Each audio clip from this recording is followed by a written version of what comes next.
The Great White Peak Adventure. The air smelled like pine needles and cold magic. Ira stepped out of the car and crunched her boots into the fresh white blanket of snow. The mountain lodge looked like a giant gingerbread house with smoke curling from its chimney. Her father, Soren, grabbed their heavy bags, his breath turning into tiny clouds in the crisp morning air. "Are you ready for the best day ever, Ira?" he asked with a wink. Inside the lodge, it was warm and bright. Anya sat Ira down on a wooden bench to help her get ready. They pulled on thick wool socks and heavy plastic ski boots that went clack, clack, clack on the floor. Ira felt like a robot as she stomped around, testing her new feet. Anya laughed and tucked Ira's colorful scarf tightly into her jacket so the wind couldn't find her neck. Outside, the sun was a bright lemon drop in the sky. Soren and Anya carried the long, shiny skis toward the mountain. The snow was so deep it reached the bottom of the fence posts. Everything felt quiet and still, as if the mountain was holding its breath. "The mountain is waiting for us," Soren whispered, pointing his ski toward the high white peaks. It was time for the biggest part of the day, the chairlift. Ira's heart went thump-thump as the big metal chair swung toward them. Soren grabbed her hand, and together they hopped onto the seat. Whoosh! Suddenly, their feet were dangling high above the ground. Ira squeezed Soren's hand tight, but as they rose higher, she started to smile. The trees below looked like tiny toy brushes covered in powdered sugar. Behind them, the rest of the world seemed to grow smaller and smaller. Anya waved from the chairlift, following right behind, her colorful goggles reflecting the bright sky. Ira shouted, "Look, Mom! I'm flying!"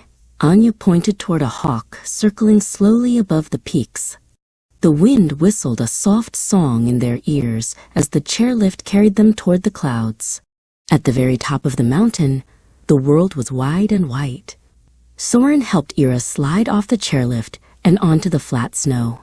He showed her how to make her skis into a pizza slice shape to slow down. "You're a mountain explorer now," he told her. Ira felt brave and strong, standing at the top of the world with the wind tickling her nose. Swish, swish, swish! They started to move. Anya skied right beside Ira, cheering her on. The snow felt like sliding on frozen clouds.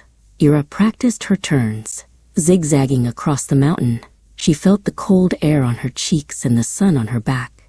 Every time she got a little too fast, she made her pizza slice bigger until she slowed down with a happy giggle. Suddenly, Soren hit a hidden bump in the snow. Oof! He tumbled over and landed right on his bottom in a big pile of soft powder. Anya skied over and stopped, laughing so hard her goggles fogged up. Soren looked like a giant snowball with legs. He reached up and threw a handful of snow into the air, turning his mistake into a celebration. After many runs down the mountain, their legs felt like jelly. Soren led Ira back to the lodge, where a giant stone fireplace was crackling.